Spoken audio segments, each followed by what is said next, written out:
Hi, everyone. Welcome. I know there was another Kotlin native talk yesterday. I hope some of you went to see it. I got to see the slides. I unfortunately arrived late, so I couldn't see it in person. Unfortunately, we had to move the talks a little bit around, so this would be better as an intro talk that would go before the other one. However, I'm going to be talking about Kotlin multi-platform projects and Kotlin native from a slightly different angle. So if you went to the other talk, it's all good. This is going to be a more high-level intro on how to think about building an app for multiple platforms using Kotlin multi-platform.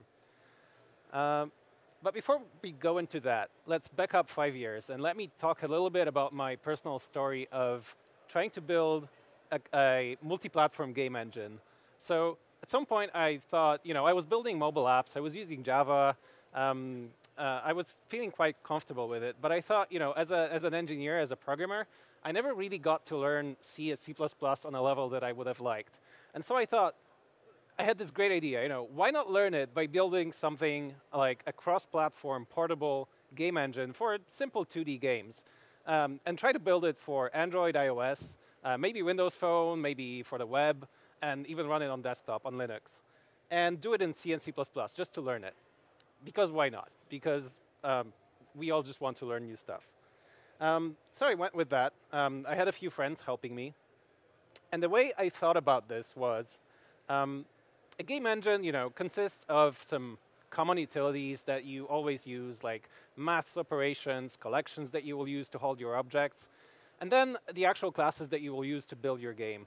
So building a scene graph, so what happens on your screen, some sprites to show your player on the screen, your enemies, some backgrounds. Then you probably need some kind of resource manager to load your textures and so on, and be able to use them on the screen. So this is all shared. This is what you use when you actually want to build the game. But then, once you actually want to run the game on a specific platform, like Android, iOS, or Windows Phone, or the web, you actually need access to some platform-specific interfaces to actually show something on the screen, to render it, to play some sounds using technologies like OpenSLES on Android or maybe OpenAL on iOS. You need different ways to load files. So on Android, I probably want to be able to open Android assets, whereas on the web, maybe I will load my textures from URLs as files. I need something like persistence, so a key value store. Again, on Android, simplest way, just use shared preferences. Maybe on a web browser, that would be just local storage on the window object. So we see these two parts, right? We have this shared code and this platform-specific code. And so I started implementing it with the help of a bunch of friends. And so first of all, I started writing portable C code just to have my collections, my array lists, hash maps, whatever. Then my game engine classes, such as scene graph, sprites that I would actually use from my game code. So let's say I implement a 2D platformer. So I would use these scene graph to build my screens, to build my game, and put my game logic also in the portable code. But then whenever I decided that, let's say I want to save my game state to disk, or I need to render my game to the screen using some OpenGL graphics or something else, I would try to define these interfaces that I would use from my game code, from my game engine code, to be able to actually do it. So these would be the header files with my interfaces for, let's say, something like persistent storage. Then, on the other side, I would need to have matching C files for these header files that actually implement the code for, let's say, saving something to disk. And on Android, we could probably use something like OpenGL to draw, or, like I said, go through JNI and use shared preferences to store simple key values. And so we see, just like I described, we have this bunch of common code that I compile for all platforms. And then I could write the Android-specific part because I know Android. And then, on the other hand, I could ask my friend who knows iOS, who knows what they use for something like key values. Instead of shared preferences, they probably use something like NS user defaults. And he could help me build this iOS part while not even touching the left side, the common portable code, which runs everywhere. How does this work in C? You don't have to understand C or know it, but more or less, the header files, like I said, they just define the expected function signatures that I will use. So if I want to have a key value store, I probably want to have something like put string with a key value, and I want to be able to read it back. Now, on the platform side, someone goes and implements the storage.c file, where they put the actual implementations. So for Android, that will be calling through JNI to our Java side and actually implementing it using something like shared preferences. Now, this will be important for the later part of the talk, where I talk about Kotlin. So bear with me. So for games, this was an exercise for me to learn. This kind of worked. We got it to run on many, many platforms using this shared code base and help from people who actually know how to implement stuff on Windows Phone or on iOS, on the web browser. But for games, this was a pointless exercise because this problem is mostly solved with middleware such as Unity or Unreal Engine, things like that, where they actually provide you all the shared code that will run on these various devices, and you literally just implement your game. And that's fine. Like this is solved. Games are a little bit different from apps. They usually take over the whole screen. They just draw your whole game without taking into account the platform-specific widgets, differences between platforms. Sometimes they even can ignore things like life cycle. You either are playing your game or you quit the game and you're not playing it anymore. So it's a lot easier in a sense than building apps. Okay, so getting back into apps, because that's interesting for us probably. For building cross-platform apps, there are many frameworks, toolkits, however you name them, available that tell you that you can build an app once and then run it on many platforms. We all know Flutter, Xamarin, React Native, Cordova for building HTML5-based apps. We've probably all heard about them, tried them. Now, I have to say, I'm not a big fan. And I understand if someone's using them, they can get really good effects if you know how to use them. I'm just not a big fan. I was trying to find something else. Now, why? Just because many of them come with their own widgets that maybe don't fit in well with the platform, or they use platform widgets but in a weird way, or they take over the drawing completely, just like a game. So they treat the screen as a canvas and they literally draw everything themselves, which sometimes just feels weird when you look at an Android app and an iOS app, and they don't really feel native. Now, they use various approaches to running code. They can be compiled, they can be interpreted, they can run in a web browser. And they use, of course, different languages. So you can see Dart and JavaScript. And in a way, there's a big impedance, so like kind of a mismatch between the platform languages, such as Java or Swift or Kotlin, and the languages you would use there. And actually, sometimes you need to connect back to the platform to use some specific interfaces that are maybe not provided or not available or built into these frameworks. So you need various bridges, channels, going through JNI or other interfaces to actually call back into the platform code. And that's not ideal. OK, so I thought, is there a better way? And now that we're all building our apps in, well, not all. Most people are starting to learn Kotlin or building their apps in Kotlin already. How can we leverage that language and the way you can build cross-platform apps in Kotlin? So let's talk about an example. Let's build a Sudoku app for Android, iOS, and the web. Thinking about building a quality native experience for each platform. So the user interface, the application shell will be native to each platform, because Kotlin Multiplatform is not a cross-platform widget toolkit. It doesn't provide you the user interface part, and that's great. That's actually what I wanted. What I want is to have as much code sharing between platforms as possible.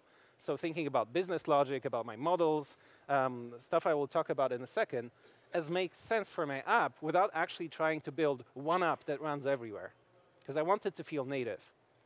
And we will be taking advantage of the three flavors of Kotlin. So Kotlin JVM, this is the one that we probably all know and use on Android. This is the Kotlin that gets compiled down to Java bytecode, and then on Android it gets transformed into Dalvik code, bytecode, and runs on something like Art or Dalvik on earlier Android versions. But then there's two other compilers for Kotlin. There's Kotlin Native, which can compile Kotlin code down into native machine code that runs on the device itself. And then there's Kotlin JS, which can transpile Kotlin into JavaScript code that can run on the browser or even on something like Node.js. Now, for the purpose of keeping it simple, in this presentation, I will be talking about Android and iOS. However, in the project that we'll be talking about in the GitHub repository that I will show you, all of this actually works in Kotlin.js as well. It's just that there's no point of showing 3 parts on the screen. It's just easier to talk about the 2 parallel mobile apps. OK, so let's jump in. And how do I think about building a Sudoku app? So if I were to do it in a world before Kotlin Multiplatform, before being able to share code between platforms, I would probably think about structuring my app like this. So I would have 2 applications, one for Android, one for iOS. And then there's some, of course, building blocks that look similar on both sides. So going from the top, of course, on Android, I have an application, an activity. On iOS, I have the native iOS application project, the view. Then I probably go down to some view model or view controller on iOS. And to call down into the lower layers of my application stack. And then finally is my Sudoku app logic, which consists of, first of all, a Sudoku solver. So this is the part that generates my Sudoku boards, that lets me solve them, check for errors. Basically, it deals with all the game logic of generating and playing Sudoku as such. And then I thought it would be nice if my application could also save the progress or save the board that the player is playing right now to disk. So I need to, first of all, serialize it in a way, something like JSON maybe, and then save it to disk, so persistence. So I need both of all of these on both sides, right, on iOS and Android. So how do I think about then sharing some parts of this between platforms? Let's take the easiest part first. Let's talk about the Sudoku solver. Now, the Sudoku solver, this is just math and logic. This doesn't need any platform-specific calls at all. This is just calculating some mathematical operations, just some logical operations to figure out how the board will look, what the numbers will be, and how to solve them. Now, in my Android project, you could think of it in a Java world. That would probably be a JVM module. It doesn't even need the Android plugin because it doesn't call into the platform at all. And so it's actually easiest to take it out and make it a Kotlin Common module. Now, Kotlin Common is actually a 4th flavor of Kotlin, which, like I just said, doesn't have any platform-specific calls. It's just Kotlin code. Now, the main difference is, so I previously said there could be a JVM library in my project. The main difference is, from a Kotlin Common module, you don't have access to the Java core classes. So I can't basically use any classes from the JDK. I can, however, write it in Kotlin code that uses Kotlin Common modules. What do I mean by that? Now, if you go into the documentation for the reference for Kotlin classes, and you mouse over any of the Kotlin packages, you can actually see which flavors of Kotlin this package is available for.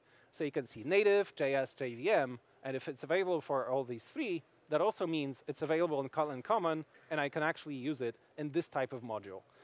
So for Kotlin Common, like I said, first of all, you have a large part of the common standard library of Kotlin available. So you have classes like collections, math operations, pseudo-random number generator, which I'm using to generate my Sudoku boards as well, regex, text manipulation, and so on. So a large part of the Kotlin standard library you can use in the Kotlin Common module that you can compile for both platforms. Now, there's other interesting libraries that come from JetBrains that are actually multi-platform enabled. One of them is serialization that lets you serialize objects in an easy way into formats like JSON, proto-buffers, and even more custom formats. Then there's Ktor for asynchronous HTTP operations, both client and server libraries. And there's even more third-party libraries popping up, such as SQLDelite for persistence, for dealing with databases that has drivers for both iOS and Android. And I'm sure there will be more and more. So thinking about this, let's move to the next section. So serialization, like I just said, another way of making sure that your part of your app is multi-platform, instead of writing it yourself, instead of moving it to Kotlin Common Code and trying to share it, why not just use a library that's already available? And Kotlin X serialization does just that. I was able to use that. It just works on both platforms. It gives me JSON serialization for my Sudoku game objects, for my Sudoku boards, so that I can share it between platforms. Now, before I move on to the next section, let me just show you how this works in an Android Studio project. So for my Sudoku solver, I have it as a module in my project. This, like I said, contains just my Sudoku game, Sudoku board code. This lets me generate boards, solve them. It has some common operations. It's all just logic and maths. And the way it's, the way it looks in Gradle is it uses the JetBrains Kotlin Multiplatform plugin for Gradle, which lets me build this as a multi-platform module shared between these platforms. Now, to define the devices that I'll be targeting, you use presets. So here, because like I said before, this isn't actually an Android module. This just contains, let's say, JVM code that doesn't call into Android. I can use the preset JVM that can be used from an Android project. Now, of course, I have a JS one for the browser, and then I have an iOS one for building a native library in Kotlin native for iOS. Now, because like I said, I don't have any platform-specific calls here, you can see that all my code is in a special source set that's called common main. That's where you put code that does not depend on any of the platform-specific interfaces and can only use the Kotlin standard library that is marked as available in common code. Now, just to show you how easy it was to add serialization to my app, I simply depend on that library. It is a multi-platform library. It does have implementations for all of the device types that I'm targeting, and it was as simple as marking my Sudoku game as serializable, and then it provides you classes for actually transforming that object to JSON and reading it back. So that was super easy. I didn't have to write it myself. OK, now let's go back and think about persistence. Now, I told you that there is a library for persistence. One of them is SQLDelite. It deals with databases, though. But I just want something simple.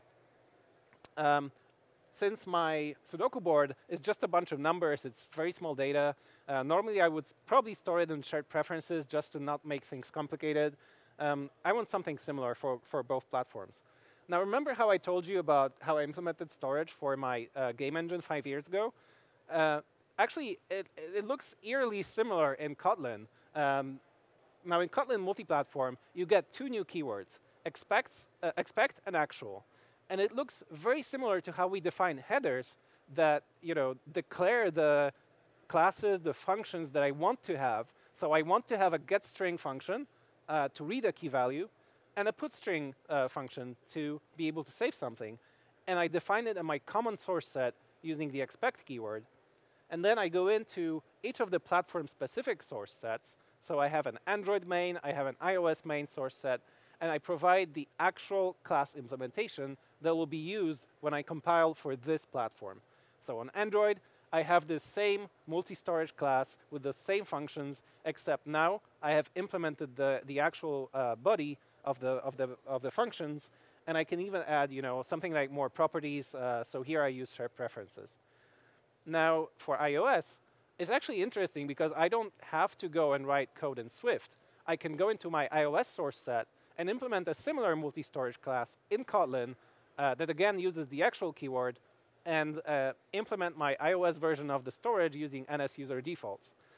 Now, like I said, I'm not even going into Swift code here. What's nice about using Kotlin native with the iOS target is that it actually provides you with all of the iOS frameworks that you could use from your Swift code, from your Objective-C code. And in that sense, I can just create an NSUser defaults object, which is part of the iOS SDK, here right in my Kotlin code, and call methods on it. So that's great. By the way, I forgot to preface this presentation by saying that I've never done an iOS app in my life before. I started learning it 4 weeks ago just for this, and I was able to prove that with minimal knowledge of just being able to create a project in Xcode, and without actually going into Swift for most parts of my app, I was able to run it on iOS. So OK, it was easy for me to provide this multi-storage implementation for both platforms.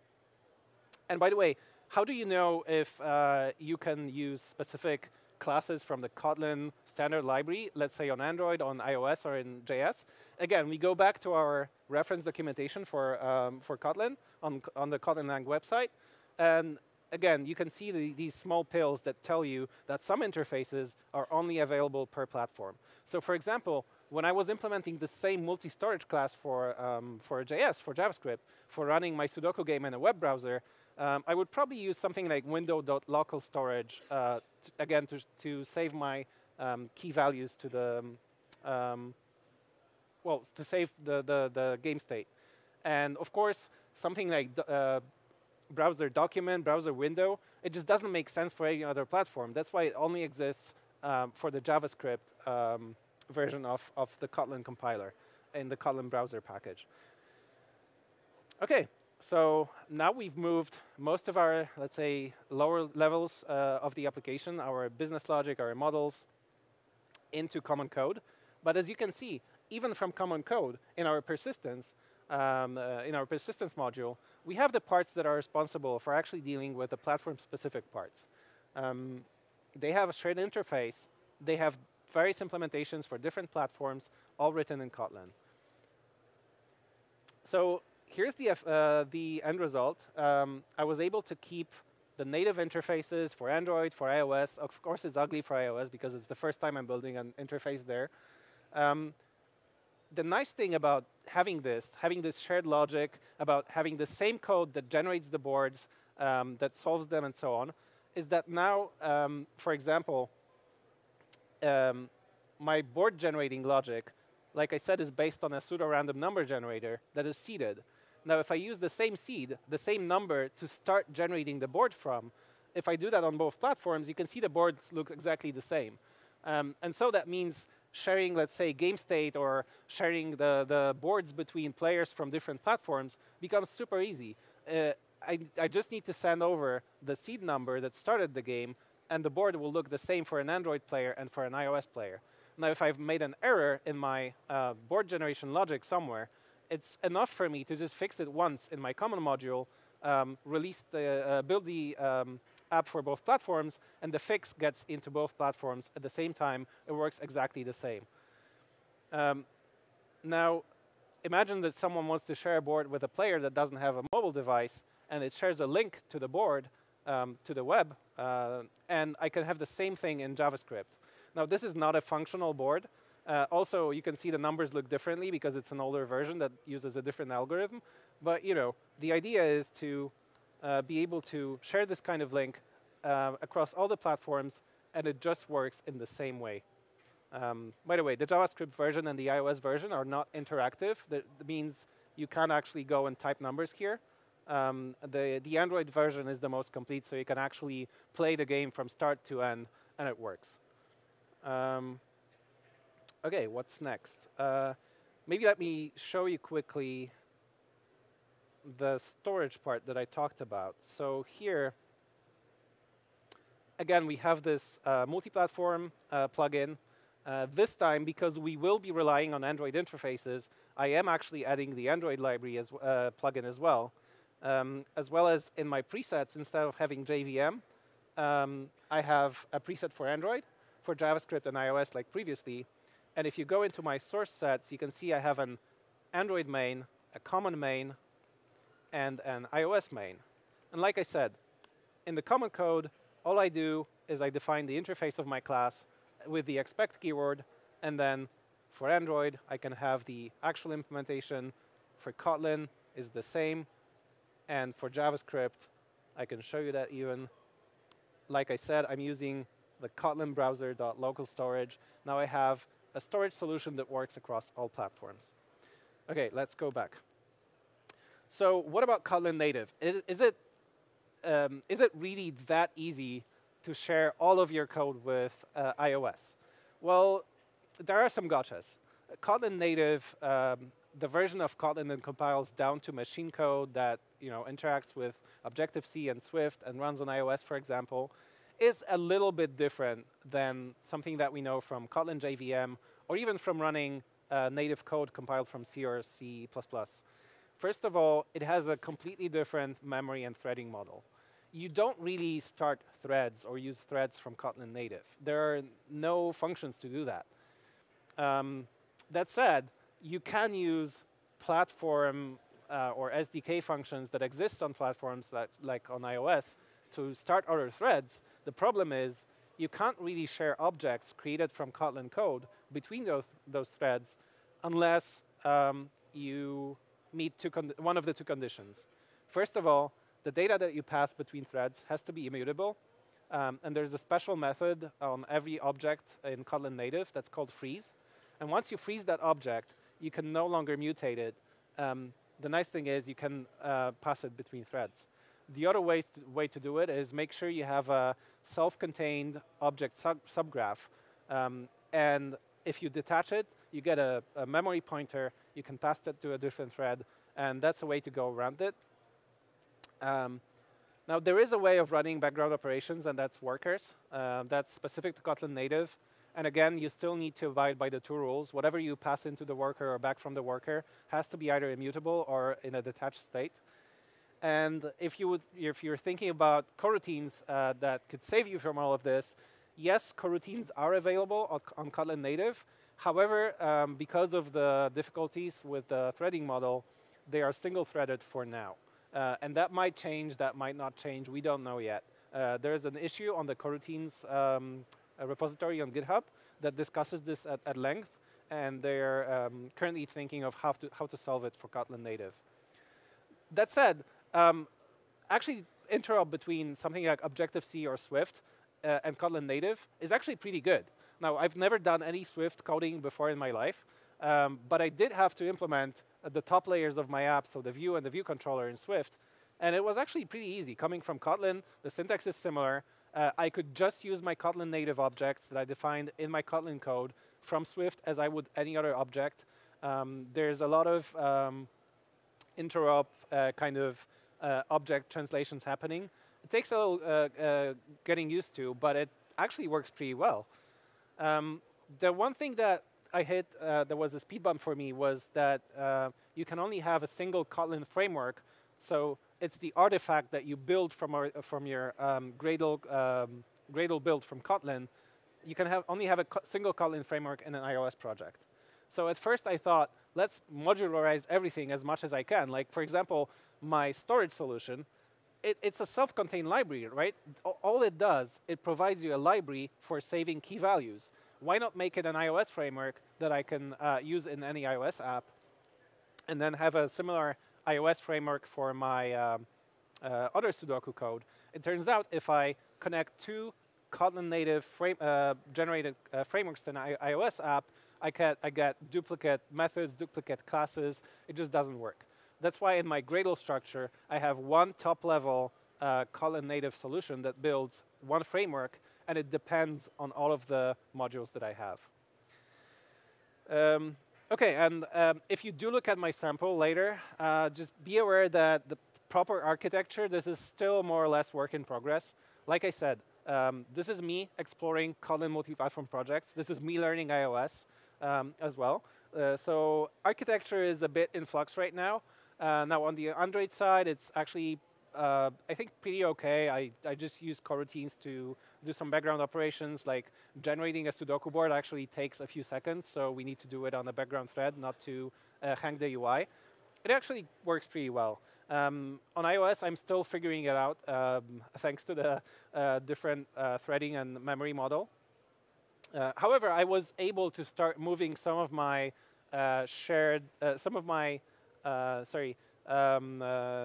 classes to shared code. So I have a local board source. I have a generated board source. These don't actually depend on any platform-specific interfaces, although they do use the modules that I have in the lower levels of my application stack to work, such as storage, persistence, and so on. I was able to move them to common code. However, my board repository, just because of the coroutines problem, I still have one implemented for Android and one using an ugly hack and dispatch queues on iOS for background work. That's iOS only. The next step would probably be for me to figure out if I can somehow have one repository that I can use from both my Android view model and iOS view controller. So this is more or less how my app looks like now, right now.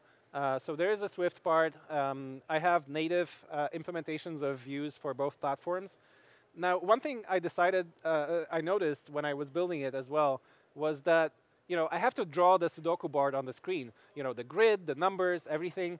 And why do it twice? It's just drawing operations on a canvas. Now, yes, I do want to have native views on both platforms that can fit in a native Android view hierarchy, same on iOS, that respond to input events in the Android way, in the iOS way.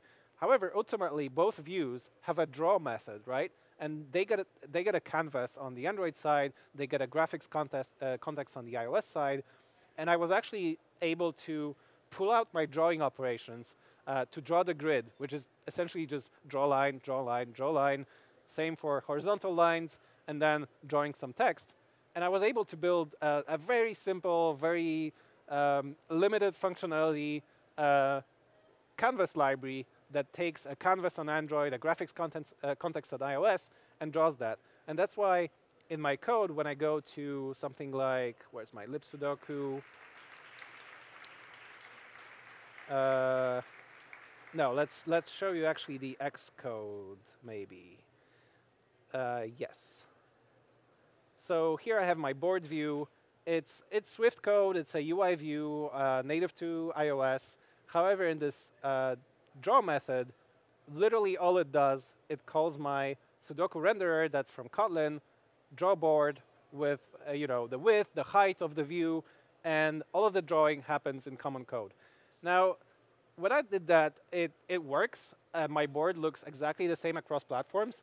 However, I started wondering if I went too far. Like, I was telling you that I want to have the native feel, and I want to share as much code as makes sense across platforms. And it's up to you to decide. For me, it works for this project, but maybe going up as high as sharing UI and sharing the drawing, maybe that's just taking it too far. But still, you can look at the code, see the implementation. Again, you can learn how the actual and expects mechanism works, how you can build one canvas with one interface that actually draws on different platforms using different graphics contexts. OK, so the code is here. It's very much work in progress. I keep changing stuff, tweaking stuff. But if you want to learn the basics of Kotlin Multiplatform on a fairly simple project with a common module with just math operations, and then a simple storage module that actually provides implementations for different platforms. There's an iOS project that you can open in Xcode in there. It's the top level is an Android project that's a normal Gradle project you can open in Android Studio. Feel free to try it out, and I'm happy to hear any feedback you have. Now, I think this is a very promising technology. It's not something, as coming from Google, I'm not telling you to now go and build your apps in Kotlin Multiplatform right now. There's a lot to be done from all sides, from JetBrains side, from Android Studio side, to provide you with good tooling, with good libraries, with good guidance on how to actually do it, what to share, how to share it. However, I think it is a promising start. And thinking about all the cross-platform toolkits that I've encountered before, I think I'm going to invest my time in learning this better. And I think this has a chance of really letting you build top quality apps for Android and for iOS, while at the same time saving time on the shared code, on the shared bugs that you have to fix, on the shared business logic that you can build once and then run in both apps natively. OK, thanks, and time for questions.